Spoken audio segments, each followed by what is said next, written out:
সকলকে আন্তরিকভাবে অভিনন্দন জানিয়ে শুরু করছি আজকে আমাদের যে অনলাইন ক্লাসটি। সেটি হচ্ছে যে আমরা ফিনান্স ব্যাংকিং ও বিমার চ্যাপ্টার ফার্স্ট পেপারের আমরা চ্যাপ্টার নাম্বার 4 করব, অর্থাৎ ফিনান্সিয়াল অ্যানালাইসিস 4 নম্বর যে চ্যাপ্টারটি সেটি করব। ইতিমধ্যে ম্যাডাম তোমাদের কয়েকটি ক্লাস নিয়েছে, যদিও তারপর আজকে আমার ক্লাসটি আমি করছি। দেখো, একটি উদ্দীপক তোমরা দেখতে পাচ্ছ হোয়াইট বোর্ডের মধ্যে। আর এই চ্যাপ্টার 4টি হচ্ছে যে খুবই একটি গুরুত্বপূর্ণ চ্যাপ্টার। যখন তোমরা ফিনান্স পড়তে যাবে অথবা অ্যাকাউন্টিং করতে গেলে যে চ্যাপ্টারটি সবচেয়ে বেশি দরকার হয় সেটি হচ্ছে যে ফিনান্সিয়াল অ্যানালাইসিস। তোমরা যখন অ্যাকাউন্টিং করো, এই অ্যাকাউন্টিংয়ের মধ্যেও কিন্তু আমাদের এই আর্থিক বিশ্লেষণ চ্যাপ্টারটি আছে। ওখানে আমরা হচ্ছে যে কাজগুলো করি, এই চ্যাপ্টারটার সাথে অ্যাকাউন্টিংয়ের পার্টটার অনেক ক্ষেত্রেই আমাদের সম্পৃক্ততা আছে। সেটি হচ্ছে যে দেখো, আমরা কত ধরনের আর্থিক বিশ্লেষণ করে থাকি। আমরা আসলে মোট 5 ধরনের আমরা আর্থিক বিশ্লেষণটা করে থাকি। কেমন? দেখো, প্রথমত যদি আমরা দেখি যে আমরা কম্পারেটিভ ফাইন্যান্সিয়াল স্টেটমেন্ট আমরা তৈরি করি, অর্থাৎ তুলনামূলক আর্থিক বিশ্লেষণ সেটিও আমরা হচ্ছে যে অ্যাকাউন্টিংয়ের মধ্যে করে থাকি। এবং দ্বিতীয় নাম্বার হচ্ছে সমআকার আর্থিক বিশ্লেষণ, যেটা অর্থাৎ হচ্ছে কমন সাইজ ফিনান্সিয়াল অ্যানালাইসিস বা স্টেটমেন্ট, সেটাও আমরা করি। তারপর হচ্ছে যে অনুপাত বিশ্লেষণ রেশিও অ্যানালাইসিস, যখন আমরা হচ্ছে অ্যাকাউন্টিংয়ে এই পার্টটাকে খুব ভালো করে করানো হয়, রেশিও অ্যানালাইসিস আমরা করে থাকি। এবং যখন আমরা বিবিএ এমবিএতে যাব, এই পার্টটি খুবই একটি গুরুত্বপূর্ণ। যখন আমরা অ্যাজ এ ফিনান্সিয়াল ম্যানেজার অথবা অ্যাকাউন্টস ম্যানেজার হিসেবে আমাকে অবশ্যই আমার অর্গানাইজেশনের যে ভালো নাকি খারাপ অর্গানাইজেশনটা, অথবা হচ্ছে যে আমি আমার কোম্পানির যদি কোনো একটা দায়িত্বপ্রাপ্ত হয়ে থাকি, সেক্ষেত্রেও কোনো একটা প্রজেক্টের দায়িত্বপ্রাপ্ত যদি হয়ে থাকি, সেক্ষেত্রে আমাকে বিভিন্ন অ্যানালাইসিস করে হচ্ছে যে রেশিও অ্যানালাইসিস করার মাধ্যমে আমি এটাকে গুড অর ব্যাড সেটা কমেন্টস করতে পারবো। আদারওয়াইজ আমার পক্ষে এই রেশিও অ্যানালাইসিস করা খুবই কঠিন হয়ে যাবে। যখনই তোমরা হচ্ছে যে যখন তোমরা বিবিএতেও যাবা, তখন হচ্ছে যে তোমাদেরকে এই রেশিও অ্যানালাইসিসটা অনেক বেশি করতে হয়, যেটা অ্যাকাউন্টিংয়ে অনেকগুলো রেশিও অ্যানালাইসিস আছে। যেমন কারেন্ট রেশিও করা হয়, এবং প্রত্যেকটা রেশিও আমাদেরকে কিন্তু করতে হয়। এবং যখন তোমরা at the end of the BBA, যখন বিবিএ শেষ করবা, তখন হচ্ছে তোমাদের থিসিস করবা অথবা ইন্টার্নি করতে যাবা কোন একটা কোম্পানি, কোন একটা অর্গানাইজেশন, কোন একটা ব্যাংকের অধীনে যখন তোমরা কাজ করতে যাবা, তখনও হচ্ছে যে তোমাদেরকে ফাইনালি রিপোর্টটা সাবমিশন করার সময় তোমাদেরকে স্টেটমেন্ট তৈরি করতে গিয়ে তোমাদেরকে কিন্তু এখানে অনুপাত বিশ্লেষণ করে তোমাকে আসলে এটা একটা মতামত দিতে হবে। তারপর হচ্ছে যে analysis of the cash flow, অর্থাৎ নগদ প্রবাহ বিশ্লেষণ, যেটা নগদ প্রবাহ বিবরণী আমরা করে থাকি অ্যাকাউন্টিংয়ের মধ্যেও। এটাও হচ্ছে যে আমরা অ্যাকাউন্টিংয়ের পার্টটা করে থাকি। এই ফিনান্সে এসে যে ওই কথাগুলো আমরা হচ্ছে যে এখানে প্র্যাকটিক্যালি দেখানোর মধ্য দিয়েও হচ্ছে আমরা যে কাজটি, এবং ফিনান্সের মধ্যে এই চ্যাপ্টারটি যেই টপিকটাতে সবচেয়ে বেশি কোশ্চেন আসে বরাবর, কারণ অ্যাকাউন্টিংয়ের সাথে মিল না রেখে একটু ফিনান্সের যে সাইডটাতে এই চ্যাপ্টারটা থেকে বেশি কোশ্চেন আসে, সেটা হচ্ছে যে আমাদের ব্রেক ইভেন অ্যানালাইসিস, অর্থাৎ হচ্ছে যে ব্রেক ইভেন বিশ্লেষণটা এখানে আমরা সবচেয়ে বেশি ফোকাস করে থাকি ফিনান্স এই জায়গাটির মধ্যে। আজকে হচ্ছে যে আমরা এই অনেকগুলা আর্থিক বিশ্লেষণের 5 ধরনের বিশ্লেষণ করার যে কৌশল, ফিনান্সিয়াল অ্যানালাইসিসটা যখন আমরা করতে যাবো, তখন আমরা এই 5 ধরনের হচ্ছে যে অ্যানালাইসিসের মাধ্যমে হচ্ছে আমরা এই ফিনান্সিয়াল অ্যানালাইসিসটা করব। এবং এই 5টা কৌশলের মাধ্যমে, 5টা সিস্টেমের মাধ্যমে আজকে আমরা 5 নম্বরটা নিয়ে কথা বলবো। সেটা হচ্ছে যে আমাদের ব্রেক ইভেন অ্যানালাইসিস। এখন এই ব্রেক ইভেন অ্যানালাইসিস যখন আমরা করতে যাব, তখন হচ্ছে যে আমরা দেখব এই জায়গাটিতে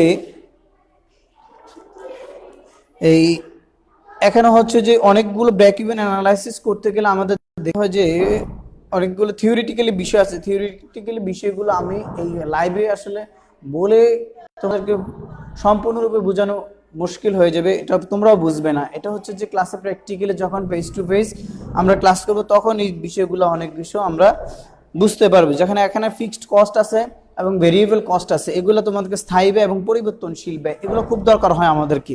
ফিক্সড কস্ট অলওয়েজ ফিক্সড থাকে, ভেরিয়েবল কস্ট হচ্ছে দ্যাট ইজ দ্য চেঞ্জেবল, এটা কি হবে? চেঞ্জ হবে। এবং এই জিনিসগুলো আমাদেরকে খুব করতে হবে। যেমন আমরা যখন এই বিন্দু চারটা করতে যাবো, বিন্দু চারটা করতে গেলে হচ্ছে যে দেখতে হবে যে আমরা একটা কস্ট আমাদের কি সবসময় ফিক্সড থাকে, আর একটা কস্ট কি আমাদের চেঞ্জ হবে। যেমন হচ্ছে আমরা যদি গ্রাফিক্যালি দেখি যে that is the fixed cost, এটা হচ্ছে কি FIXE, এটা হচ্ছে যে আমাদের fixed cost, always fixed cost. যেমন এটা 0, এটা x, এটা y, এখানে এইটুকু পর্যন্ত আমাদের কি অলওয়েজ ফিক্সড কস্ট থাকে। এখন এর মধ্যে হচ্ছে যে কি আমাদের চেঞ্জ হতে থাকবে, চেঞ্জ হতে থাকবে। এই এই জিনিসগুলো আমাদেরকে গ্রাফিক্যালি বুঝতে হয়। এই এখন হচ্ছে যে তার মধ্যে যে ফিক্সড কস্ট এবং ভেরিয়েবল কস্টটা আমাদেরকে না বুঝলে এই চ্যাপ্টারতে আমাদের জন্য আসলে বোঝাটা অনেক বেশি কঠিন হয়ে যাবে।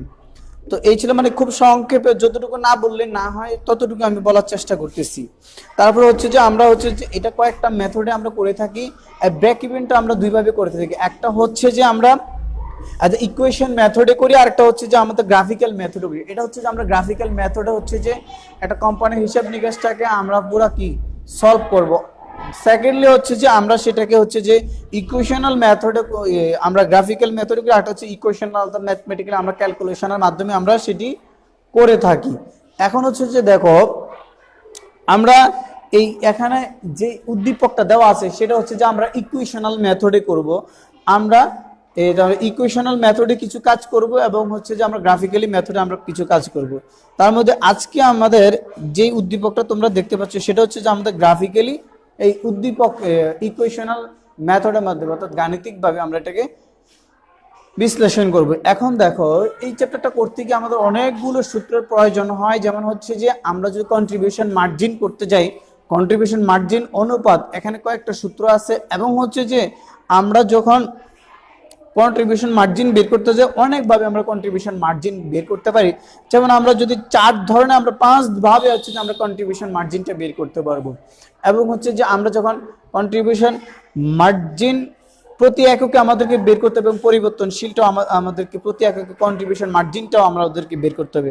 এবং নিরাপত্তা প্রান্ত, এখন দেখো নিরাপত্তা প্রান্ত কয়েকভাবে বের করা যায়, ওই সূত্রগুলো তোমরা আসলে দেখবা। এবং হচ্ছে যে দেখো পরিচালন মুনাফা, যখন আমাদেরকে প্রফিট বের করতে বলবে, পরিচালন মুনাফা বের করতে হবে, সেটাও হচ্ছে যে আমরা কয়েকভাবে আমরা করতে পারবো। অর্থাৎ কখন কোন ভাবে করব, এটা হচ্ছে যে উদ্দীপকের উপরে কি ম্যাটেরিয়ালস আছে সেটার উপর ডিপেন্ড করে হচ্ছে যে আমাদেরকে সেইভাবে সলভ করতে হবে। এখন হচ্ছে যে যদি তোমরা এই এই ইয়েগুলো না পড়ো, তা সূত্রগুলো, তাহলে হচ্ছে যে তোমার জন্য বুঝতে কঠিন হয়ে যাবে যে এখন আমাদেরকে কোন ভাবে এটাকে সলভ করতে হবে।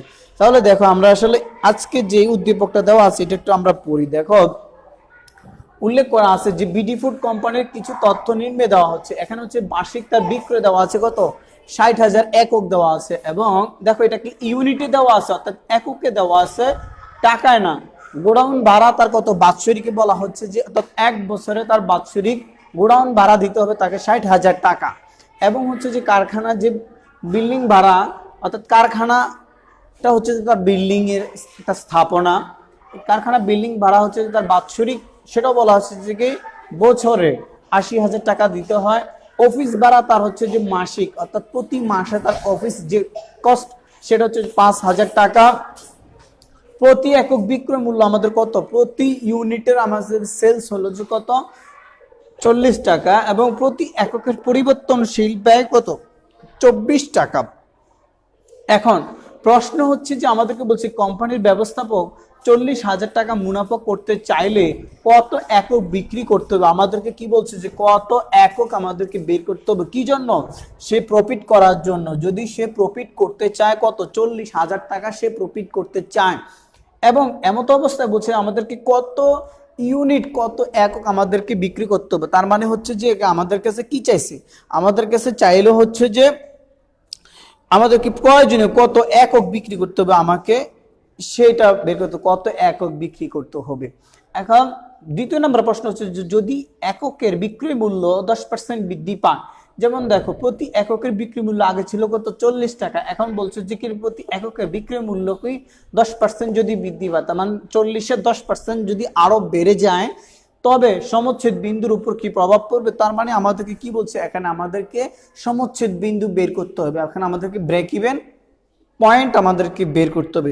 এইটা হচ্ছে যে এই প্রশ্নের দুটো এই উদ্দীপকের দুটো কোশ্চেন আমাদেরকে বলা হয়েছে এবং এই দুটো কোশ্চেনের আমরা হচ্ছে যে এখন সলিউশনটা আমরা করব।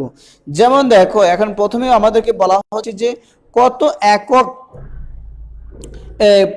একক আমাদেরকে বিক্রি করতে হবে। দেখো কত একক, এখানে আমাদের কি কি যে টোটাল আমাদের কি আমরা জানি যে প্রয়োজনীয় বিক্রয় বা বিক্রয় একক আমাদেরকে যদি বের করতে হয় তখন আমরা জানি যে স্থির ব্যয় প্লাস হচ্ছে যে মুনাফা, এবং মুনাফা স্থির ব্যয়ের সাথে আমাদের মুনাফাটা যত সেটাকে যোগ করতে হয়। যোগ করার পর যেটা আসবে তা হচ্ছে যে আমরা কি প্রতি একক বিক্রয় মূল্য থেকে প্রতি একক যে পরিবর্তনশীল সেটাকে বাদ দিয়ে যেটা আসবে ওটাকে আমরা হচ্ছে যে স্থির ব্যয় প্লাস মুনাফাটাকে আমরা তা দিয়ে ভাগ করব। এইভাবে হচ্ছে প্রয়োজনীয় এককটা বের করি। এখন তার স্থির ব্যয় তার এক্স্যাক্টলি কত সেটা আমাদেরকে বের করতে হবে। যেমন দেখো তার অনেকগুলো ব্যয় আছে, 60,000 টাকা, তারপর হচ্ছে যে তার বাৎসরিক ব্যয় কত, এখানে 60,000 টাকা, তারপর বিল্ডিং ভাড়া তার কত 80,000 টাকা। এখন অফিস ভাড়াতে এটাও কি তার কি খরচ, এগুলো তার খরচ করতে হবে। মাসিক ব্যয়টা কি তার যদি 5,000 টাকা তাহলে এক বছরে কত 5-12-60, এখানেও তার কত 60,000 টাকা। অর্থাৎ এই সবগুলো অ্যামাউন্ট আমাদেরকে কি করতে হবে, আমাদেরকে যোগ করতে হবে। যোগ করার পর আমাদের যেই অ্যামাউন্টটা আসবে সেটা হচ্ছে কি আমাদেরকে এটা গোডাউন ভাড়া তার বাৎসরিক ব্যয়। দেখো হ্যাঁ, এখন আমরা করি।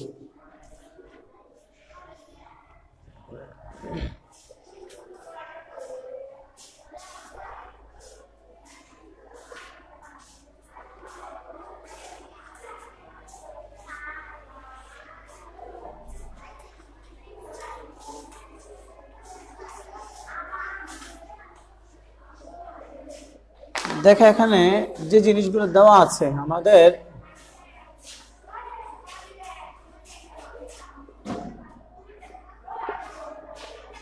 স্থির ব্যয় আমাদের কত 60,000 টাকা দেওয়া আছে। তারপর হচ্ছে যে আমাদের তার কারখানার বাৎসরিক ভাড়া আমাদের দেওয়া আছে কত 60,000 টাকা, 80,000 টাকা দিয়েছে কারখানা গোডাউন ভাড়া। তারপর হচ্ছে যে তার কারখানা ভাড়া প্লাস হচ্ছে যে তার অফিস ভাড়া প্রতি মাসে কত 5,000 টাকা ইন্টু বলছে যে এটা প্রতি মাসে, তাহলে আমাদের 12 মাসে আমাদের কত আসবে। আমরা 12 দিয়ে যখন গুণ করব তখন আমরা বুঝতে পারবো যে এই অ্যামাউন্টটা কত আসছে। তাহলে 8 আর 6 কত 14, 14 আর 6 কত আমাদের 20। তাহলে হচ্ছে যে আমাদের 2 লক্ষ টাকা, অর্থাৎ এখানে আমাদের 2 লক্ষ টাকা হচ্ছে যে কি আমাদের স্থির ব্যয়। তারপর হচ্ছে যে এখন আমাদের কি পরিচালন প্রয়োজনীয় বিক্রয় একক আমাদেরকে বের করতে হবে। প্রয়োজনীয়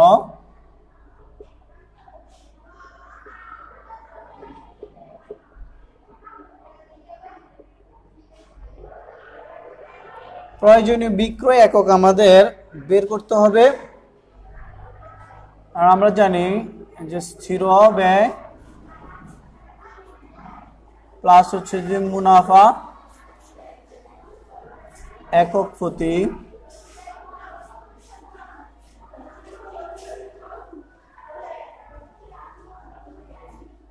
বিক্রয় মূল্য মাইনাস একক প্রতি পরিবর্তনশীল ব্যয়।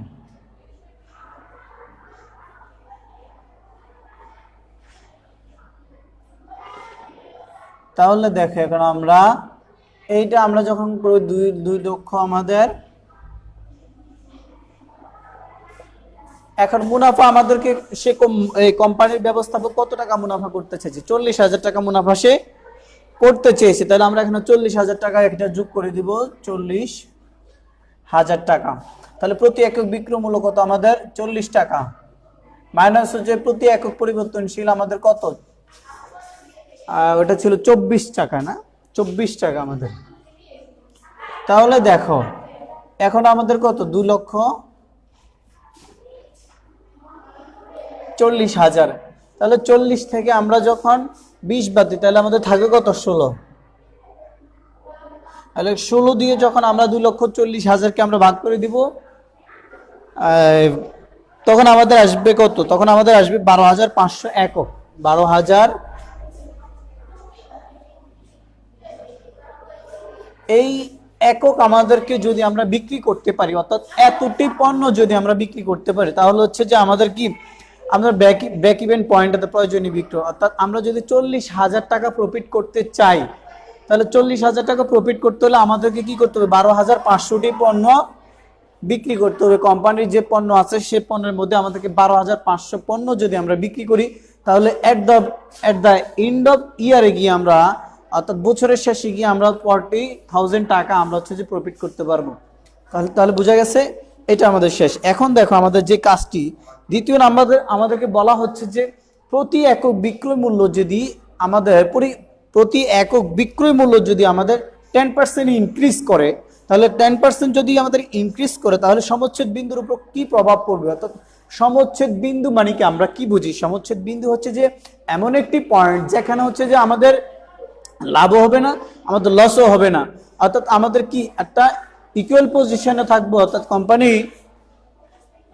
ভালো পজিশনটা কোন পয়েন্টের মধ্যে হবে সেটা আমাদেরকে বের করতে হবে। যদি আমাদের কি একক প্রতি বিক্রয় মূল্যটা যদি আমাদের কি রেজ করে,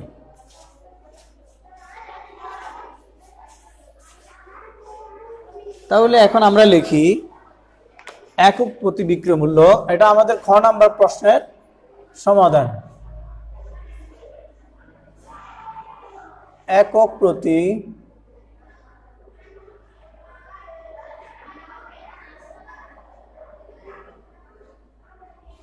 বিক্রয় মূল্য 10% বৃদ্ধিতে। এখন দেখো 10% যদি আমার বৃদ্ধিতে 40 প্লাস 40 ইন্টু 10%, তাহলে 40 প্লাস 4, তাহলে হচ্ছে আমাদের কত? 44। অর্থাৎ আগে ছিল আমাদের 40 টাকা, এখন আমাদের কি 10% বেড়ে আমাদের 44 টাকা হয়ে গেছে। এখন আমরা লিখি বিক্রয়ের উপর আসলে কি বলছে, কোন বিক্রয় মূল্য বৃদ্ধি পাওয়ার পর আসলে আমাদের সমচ্ছেদ বিন্দু কি হবে। তাহলে দেখো এখন সমচ্ছেদ বিন্দু আমাদের দেখি আমরা বৃদ্ধি পাওয়াতে কি হলো আমাদের। তাহলে সুতরাং বা উইনো যায় লেখো, উইনো ব্রেক ইভেন পয়েন্টও তোমরা দিতে পারো। আমরা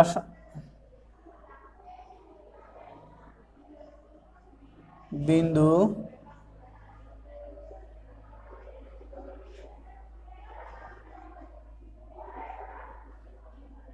স্থির ব্যয় একক প্রতি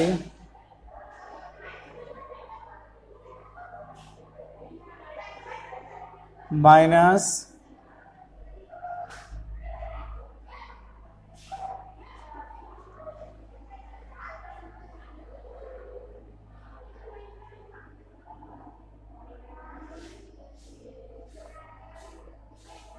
স্থির ব্যয় আমাদের কত? 2 লক্ষ টাকা। প্রতি একক বিক্রি মূল্য আমাদের বেড়ে কত হলো? 44 টাকা হলো না? 40 টাকা থেকে 44 টাকা হয়েছে। এখন একক প্রতি পরিবর্তনশীল ব্যয় আমাদের কত? 24 টাকা। তাহলে দেখো এখন আমাদের এই 2 লক্ষ টাকা, তারপর আমরা 40 থেকে আমাদের 24 যদি আমাদের চলে যায়, তাহলে এখন আমাদের থাকবে কত? এখানে থাকবে হচ্ছে যে আমাদের 20 টাকা। তাহলে এটা করার পরে এটা আমাদের থাকবে কত? তাহলে আমাদের 1000, 10,000 আমাদের একক সমচ্ছেদ বিন্দু 10,000, এই অর্থাৎ এই 10,000 একক হচ্ছে যে কি আমাদের ব্রেক ইভেন পয়েন্ট। তো 10% বৃদ্ধি পাওয়াতে কি বৃদ্ধি পাওয়ার ফলে সমচ্ছেদ বিন্দু আমাদের 10,000 একক হলো। তার মানে কি 10,000 একক আমাদের হলো কি, এটা আমাদের সমচ্ছেদ বিন্দু যদি বিক্রয়টা আমাদের বৃদ্ধি পাওয়ার পরে কত থেকে বেড়ে গেল, আমাদের ওই যে 12,500 একক আমাদেরকে সেল করতে হবে। এটা আমাদের প্রয়োজনীয় বিক্রয় একক। এই প্রয়োজনীয় বিক্রয় একক হচ্ছে আমাদের 12,500। এটা যদি আমরা 40,000 টাকা প্রফিট করতে পারবো। আর যদি আমরা দেখি যে বিক্রয় মূল্যটা যদি আমাদের বৃদ্ধি পেয়ে যায়, অর্থাৎ যে কোনো সময় প্রাইসটা কি হতে পারে, প্রাইসটা বেড়ে যেতে পারে। পণ্যের প্রাইসটা যখন বেড়ে যাবে তখন হচ্ছে যে আমাদের কি এই সমচ্ছেদ বিন্দু কি হবে, এই কমে গিয়ে হচ্ছে যে আমাদের কত হবে, হ্রাস পেয়ে আমাদের 10,000 একক হয়ে গেছে। এটা হচ্ছে যে এই অবস্থা। এখন হচ্ছে যে দেখো আমরা একটা সমচ্ছেদ বিন্দু, এটা আমরা গ্রাফিক্যালি আমরা ছাড়া হচ্ছে যে আমরা এটা দেখলাম হচ্ছে যে ম্যাথমেটিক্যালি মেথডে, অর্থাৎ এখন হচ্ছে যে আমরা একটা গ্রাফিক্যাল মেথডে আমরা একটু যদি দেখি, তাহলে দেখো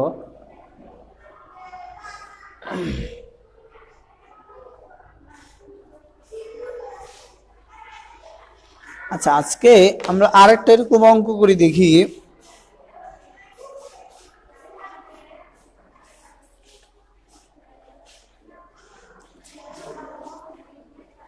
তো আমরা ইকুয়েশন মেথডে দেখলাম, আজকে আমরা শুধু ইকুয়েশন মেথডটা দেখি। এখন আমরা একটা নিরাপত্তা প্রান্তের ম্যাথ দেখি।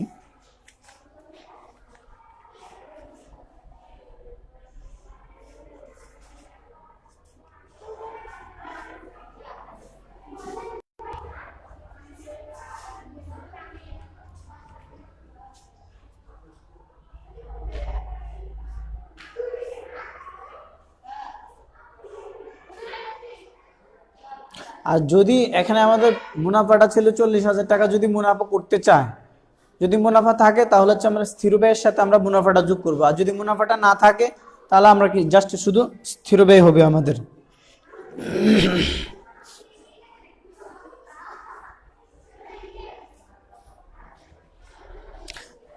আচ্ছা, এখন আমরা দেখি মুনাফার সাথে হচ্ছে যে ব্রেক ইভেন পয়েন্টের সাথে এবং মুনাফা কিভাবে হবে, এটা আমরা একটা অঙ্ক দেখি।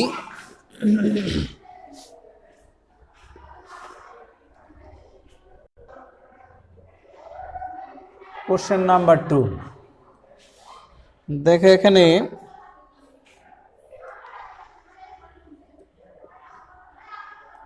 একটি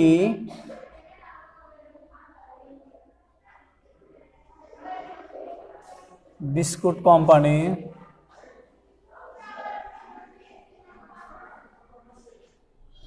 কোম্পানির বর্তমান বছরে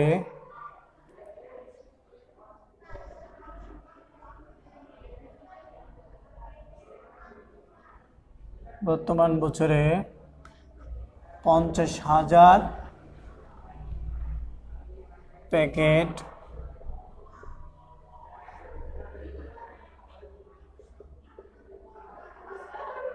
তৈরি করে,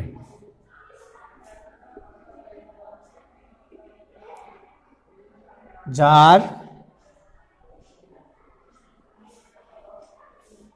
স্থির ব্যয়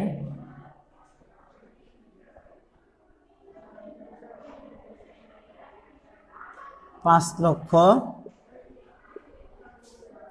টাকা,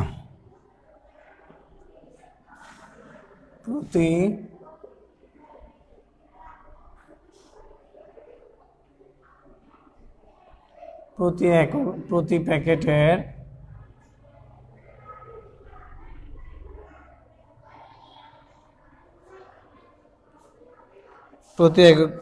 প্রতি প্যাকেটের বিক্রয় মূল্য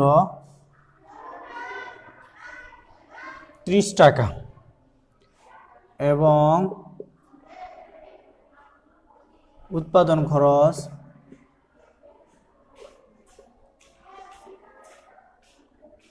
10 টাকা।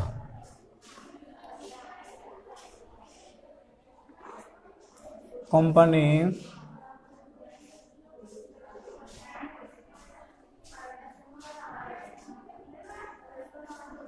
পরিকল্পনা করেছে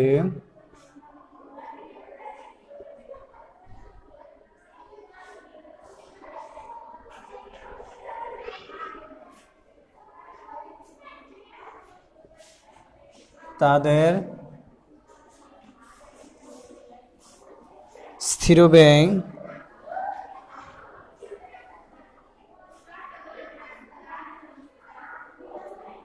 টাকা বৃদ্ধি করবে,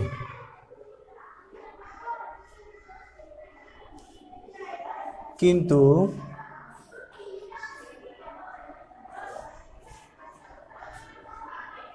কিন্তু উৎপাদন খরচ 3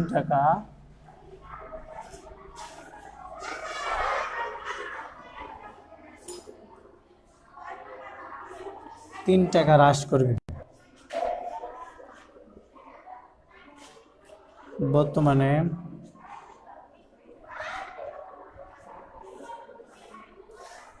কোম্পানির ব্রেক ইভেন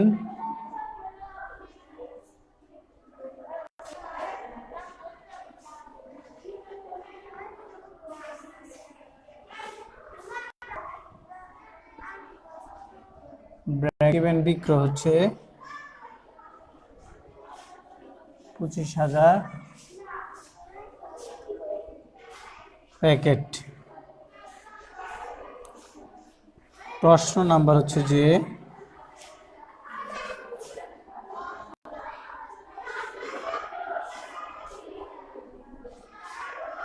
কোম্পানির বর্তমান বছরের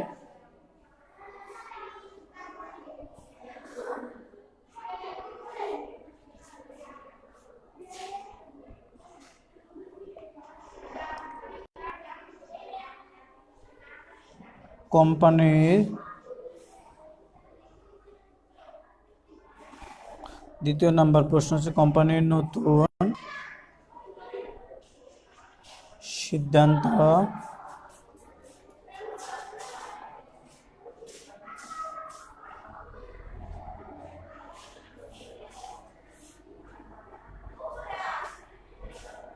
ব্রেক ইভেন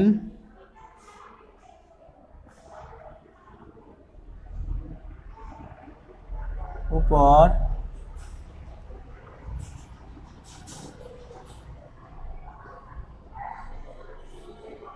কোনো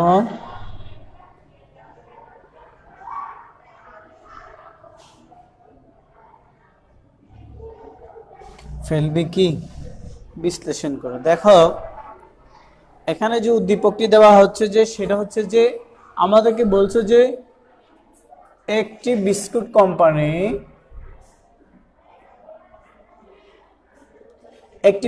কোম্পানির বর্তমান বছরের 50,000 প্যাকেট তৈরি করে। বর্তমান বছরে কত? 50,000 প্যাকেট বিস্কিট তৈরি করে। এখন যার বলছে যে যার স্থির ব্যয় ফিক্সড কস্ট হচ্ছে যে 5 লাখ টাকা, 5 লক্ষ টাকা প্রতি প্যাকেটের বলছে যে বিক্রয় মূল্য কত আমাদের 30 টাকা এবং উৎপাদন খরচ হচ্ছে যে কত 10 টাকা। কোম্পানি পরিকল্পনা করেছে আগামী বছরে তাদের স্থির ব্যয় 50,000 টাকা বৃদ্ধি করবে, অর্থাৎ স্থির ব্যয় ছিল 5 লক্ষ টাকা, আগামী বছরে তারা এই ব্যয়টাকে আরো বাড়াবে 50,000 টাকা, তার মানে 5,50,000 টাকা এখন বৃদ্ধি করবে, কিন্তু উৎপাদন খরচ 3 টাকা তারা হ্রাস করবে। আগে উৎপাদন খরচ ছিল কত 30 টাকা, তারা ইনভেস্টমেন্টটা বাড়িয়ে তারা উৎপাদন খরচটা কি কমিয়ে দিবে, বলছে 3 টাকা হ্রাস করবে। আগে ছিল বিক্রয় মূল্য কত আমাদের 30 টাকা, বলছে আগামী বছরে তারা উৎপাদন কি করবে 50,000 টাকা বাড়াবে, কিন্তু তারা উৎপাদন খরচটা 3 টাকা হ্রাস করে দেবে। বর্তমানে কোম্পানির ব্রেক ইভেন বিক্রয়টা হচ্ছে যে কত, এই 5 লক্ষ টাকা ইনভেস্টমেন্টের মাধ্যমে তাদের হচ্ছে যে ব্রেক ইভেন বিক্রয়টা হচ্ছে তাদের কত, অর্থাৎ 25,000 প্যাকেট যদি তারা সেল করে তাহলে হচ্ছে যে তারা কি না প্রফিটে না লসে একটা স্ট্যান্ডার্ড পজিশনে থাকবে, অর্থাৎ লসে থাকবে না, তারা ভালো পজিশনে থাকবে। এখন বলছে যে প্রশ্ন হচ্ছে যে কোম্পানির বর্তমান বছরে আমাদেরকে মুনাফাটা নির্ণয় করতে বলা হয়েছে।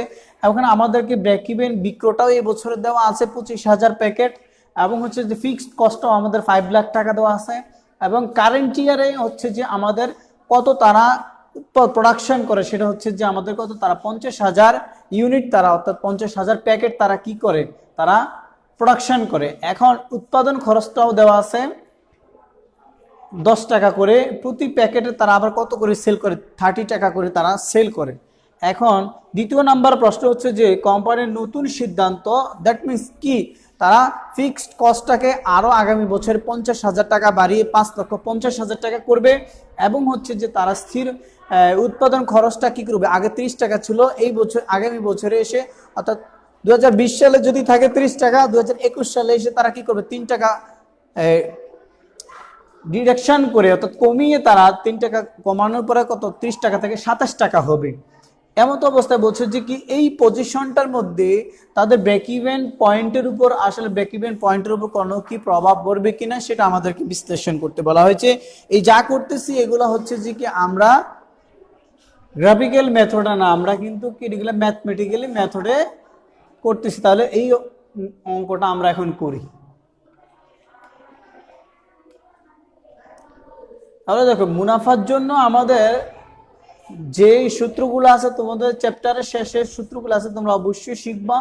এখানে দেখো আমাদের কি দেওয়া আছে, উৎপাদন খরচ আমাদেরকে দেওয়া আছে, আমাদের বিক্রয় দেওয়া আছে, পরিবর্তনশীল ব্যয় দেওয়া আছে, এবং হচ্ছে আমরা জানি মুনাফা কিভাবে বের করতে, আমরা বিক্রয় থেকে যত খরচ আসে সেগুলো আমরা ফিক্সড কস্টটাকে বাদ দিয়ে দিবে এবং পরিবর্তনশীলটাকে বাদ দিয়ে দেওয়ার পরে যেটা থাকবে সেটা হচ্ছে যে কি আমাদের প্রফিট। তাহলে দেখো ওখানে আমরা লিখি গিভেন আমাদের ক নাম্বার প্রশ্নে আমাদের বিক্রয়,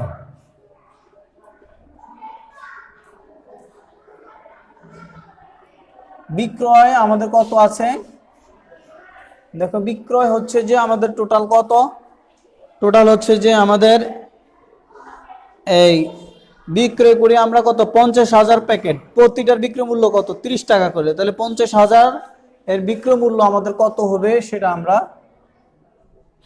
50,000 প্যাকেট তারা উৎপাদন করে 30 টাকা করে সেল করে, তাহলে হচ্ছে যে তাদের কত 3 5 15,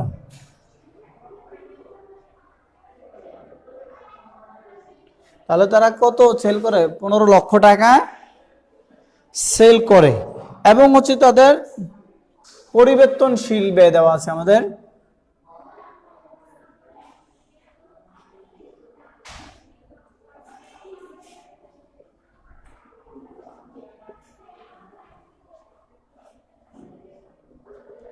পরিবর্তনশীল ব্যয় আমাদের কত দেওয়া আছে, প্রতি প্যাকেটে আমাদের কত 10 টাকা করে দেওয়া আছে, প্রতি এককে আমাদের কি আমাদের বলা হচ্ছে যে উৎপাদন খরচ আমাদের কত 30 টাকা করে, অর্থাৎ পরিবর্তনশীল ব্যয়টাই হচ্ছে যে কি আমাদের এই 10 টাকা উৎপাদন খরচটা, আর প্রতি এককে বিক্রয় মূল্য দেওয়া আছে। এই যে উৎপাদন খরচটাই কি আমাদের পরিবর্তনশীল ব্যয়, তাহলে কত প্যাকেটের আমাদের পরিবর্তনশীল ব্যয়, আমাদের 50,000 প্যাকেটের, তাহলে 50,000 প্যাকেটের আমাদের কত আসতেছে দেখি আমরা, আমাদের 10 টাকা করে কিন্তু পরিবর্তনশীল ব্যয়, তাহলে 5 লক্ষ,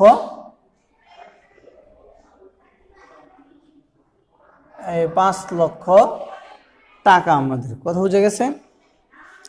তারপর হচ্ছে যে এখানে আমাদের ফিক্সড কস্ট আমাদের দেওয়া আছে, স্থির ব্যয় আমাদের দেওয়া আছে 5 লক্ষ,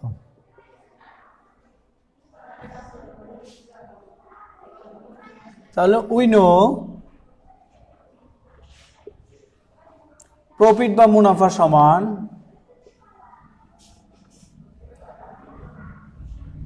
বিক্রয় মাইনাস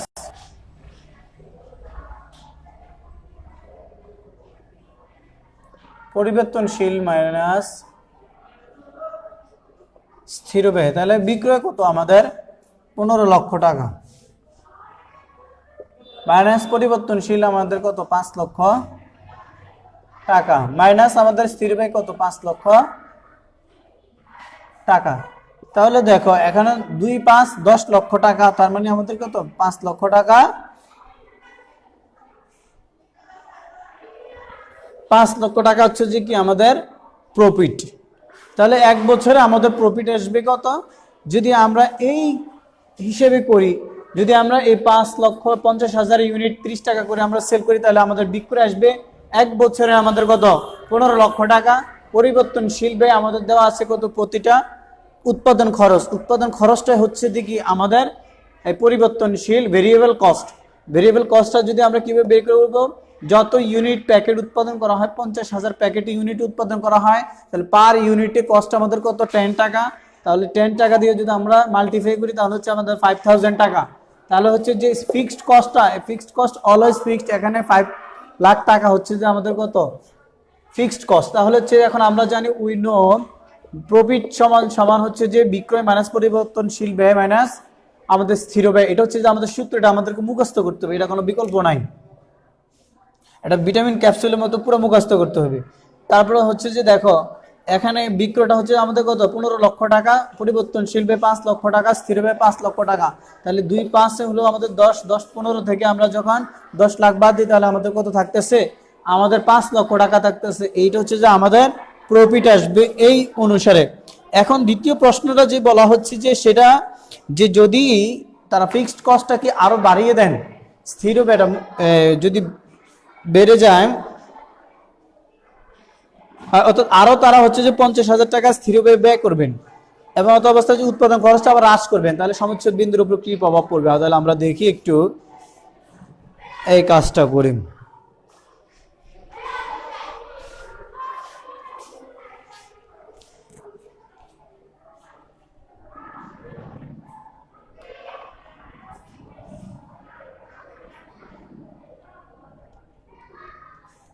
তাহলে দেখো আমাদের 2 নম্বরে আমরা সমাধানটা করি। 2 নম্বরের সমাধানটা দেওয়া হয়েছে যে স্থির ব্যয়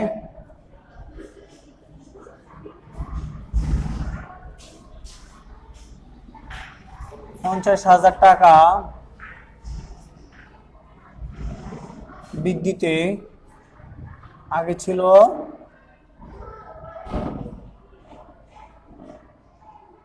প্লাস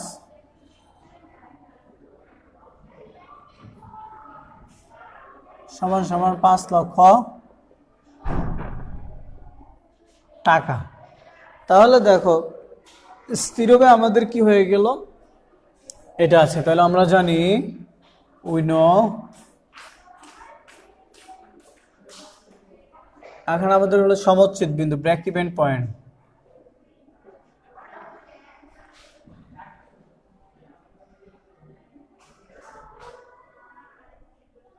সমচ্ছেদ বিন্দু সমান সমান স্থির ব্যয়। দেখো এখানে আমাদের আরেকটা জিনিস কি হয়ে গেল, আমাদের হ্রাস পেল, সেটা হচ্ছে যে একক প্রতি পরিবর্তনশীল ব্যয়। এটা যদি আমরা একটু সাইড নোট করে দেখি,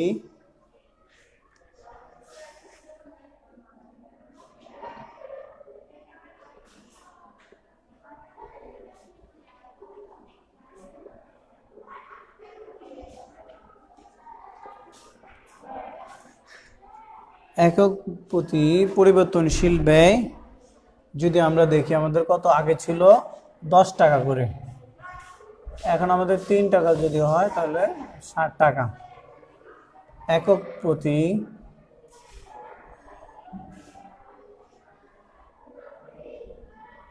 মাইনাস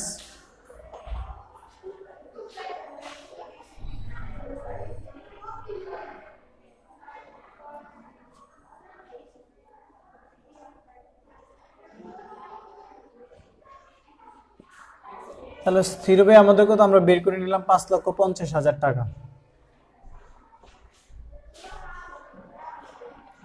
তারপর হচ্ছে যে আমাদের এখানে 30 টাকা মাইনাস আমাদের কত 60 টাকা, তাহলে এখানে থাকতেছে 5,50,000। 30 থেকে 7 গেলে আমাদের থাকতেছে 23।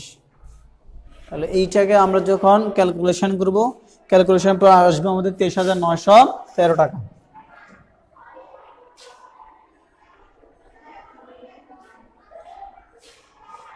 এত একক আমাদের। তাহলে দেখো এখন যদি আমাদের সমচ্ছেদ বিন্দু হচ্ছে কত 23,913 একক, আর যখন আমাদের 5 লক্ষ টাকায় হচ্ছে যে স্থির ব্যয় ছিল তখন আমাদের ছিল কত 25,000 একক। তার মানে আমরা কি দেখলাম, আমরা যদি দেখি যে যদি আমাদের পরিবর্তনশীল ব্যয়টা আমরা যদি ইনভেস্টমেন্টটা বাড়াতে পারি, ইনভেস্টমেন্টটা যত বাড়াবো পার ইউনিট কস্টটা কি উৎপাদন খরচটা কমে যাবে। কমে যাওয়ার কারণে এই ইনভেস্টমেন্ট বাড়ানোর ফলে কি হলো, পার ইউনিট কস্ট আমাদের যখন কমে গেল, উৎপাদন খরচ কমে যাওয়ার কারণে আমাদের কি সমুচ্ছেদ বিন্দু কত 23,913, আগে ছিল আমাদের কত 25,000 একক। তার মানে কি আমাদের এখন অনেক কমে গেছে, অর্থাৎ আগে যেটা আমাদের সেফ জোন ছিল এখন সেটা অনেক বেশি কমের মধ্যে হচ্ছে যে আমাদের সেফ জোন। অর্থাৎ কোনটা ভালো, অর্থাৎ আমাদের পরবর্তী এই বছরের চেয়ে আমাদের আগামী বছরের অবস্থাটা কি ভালো হবে, সেটা কি কেন ভালো হবে, আমরা হচ্ছে যে যখন 50,000 টাকা আমরা নতুন করে আরো ইনভেস্টমেন্ট করতেছি, তখন ইনভেস্টমেন্ট করার কারণে কি হবে, আমাদের পার ইউনিট কস্টটা কি কমে যাবে। অর্থাৎ যত স্বল্প পরিমাণ আমরা উৎপাদন করব, এটার জন্য যত কস্ট যত বেশি আমরা হচ্ছে যে উৎপাদন করতে যাবো তত কষ্ট কম পড়বে। যেমন তুমি যদি 1000 বই আমরা ছাপাতে যাই, 1000 বইতে আমাদের যে পরিমাণ কস্ট, আমরা যদি 5000 বই ছাপাই তাহলে কষ্টটা কি আমাদের দেখা যাবে পার বইতে আমাদের 5 টাকা করে কমে যাবে। সাপোজ এটা আমি তোমাদেরকে বললাম, এভাবে আমরা কিভাবে কস্টটাকে মিনিমাইজ করতে হবে, প্রোডাকশন কস্ট কিভাবে আসলে মিনিমাইজ করা যায়, এটা আমাদের আসলে আমরা এখন যতটুকু জানলাম, আমরা বিবিএতে গিয়ে এবং এমবিএতে গিয়ে এটা আরো ডিপলি যখন আমরা জানবো, তখন এরকম কেস স্টাডি আসবে, কেস স্টাডি যখন আমরা সলভ করতে যাব তখন বুঝতে পারবো আসলে একদম মানে আমরা নিট অ্যান্ড ক্লিন, যেটাকে বলে একদম স্বচ্ছ আয়নার মতো আমরা পরিষ্কার হতে পারবো। এখন তোমাদের কাছে এটা একটু কঠিন মনে হবে, আর হচ্ছে যে আমাদের খুব শীঘ্রই আমাদের শিক্ষা প্রতিষ্ঠানগুলো খুলে দিবে সরকার, এটা আমার রীতিমতো সিদ্ধান্ত নিয়েছে। যদিও হচ্ছে যে ফেব্রুয়ারিতে খোলাটা সো টাফ হয়ে যাবে, মেবি আমার কাছে মনে হচ্ছে যে ফেব্রুয়ারি শেষ নাগাদ অথবা মার্চের মধ্যে গিয়ে শিক্ষা প্রতিষ্ঠান খুলে দিবে। সে পর্যন্ত আসলে তোমরা এই অনলাইন বেসিসে ক্লাসটা করতে হবে, এবং এর পরবর্তীতে হচ্ছে কিন্তু অনলাইন ক্লাস আমাদেরকে করতে হবে, কারণ হচ্ছে যে অনলাইন ক্লাসের কোনো বিকল্প নেই। এবং মডার্ন এইজে এসে আমাদেরকে আসলে এই অনলাইন বেসিসে খুব বেশি নিজেকে অ্যাডভান্স হতে হবে। এখন দেখো আজকে আমরা আসলে যে কাজটি করলাম, আমরা সমচ্ছেদ বিন্দু করলাম, ব্রেক ইভেন পয়েন্টে এককের মাধ্যমে আমরা করলাম। আবার হচ্ছে যে কিছু ম্যাথ আছে, আমাদের সমচ্ছেদ বিন্দু আমাদেরকে এককে বের করতে হয়, সমচ্ছেদ বিন্দু আমাদেরকে টাকায় বের করতে হয়, এবং নিরাপত্তা প্রান্ত বের করতে হয়, এবং হচ্ছে যে মুনাফা কিভাবে বের করতে হয়, এবং হচ্ছে যে কন্ট্রিবিউশন মার্জিনটা আজকে আমরা করি নাই। আজকে হচ্ছে যে আমরা প্রয়োজনীয় একক আমরা দেখলাম, এবং হচ্ছে যে কন্ট্রিবিউশন ব্রেক ইভেন পয়েন্ট আমরা এককে দেখলাম, এবং হচ্ছে যে আমরা মুনাফাটা কিভাবে বের করতে হয় সেটা আমরা দেখলাম। এই তিনটা ধরনের হচ্ছে যে আমরা আজকে ম্যাথ দেখলাম। তার মধ্যে আমরা যেগুলো করেছি সেগুলো হচ্ছে যে আমরা যেই টার্ম বেসিসে করেছি সেটি হচ্ছে যে আজকে আমরা গ্রাফিক্যাল মেথডটা করি। গ্রাফিক্যাল মেথডটা হচ্ছে যে আমরা একটু পরে করবো, আজকে আমরা শুধু ইকুয়েশন মেথডটা আমরা করেছি, এবং গ্রাফিক্যালটা আমরা একটু পরে দেখাবো। পরীক্ষার মধ্যে কিন্তু তোমাদের হয় ইকুয়েশন না হয় গ্রাফিক্যাল, দুটার একটা থাকেই। এখান থেকে 10 মার্কসের কোশ্চেন আসবেই আসবেই আসবেই। এবং তোমরা আজকে ইকুয়েশন মেথডের যে যে অঙ্ক পাবা এগুলা সবগুলাকে করবা, করে হচ্ছে যে যেখানে সমস্যা সেটা আমাদেরকে বলবো, আমরা সলভ করে দিই। তাহলে আজকের ক্লাসটি এই পর্যন্ত। সকলে ভালো থাকো এবং সুস্থ থাকো। ধন্যবাদ সকলকে।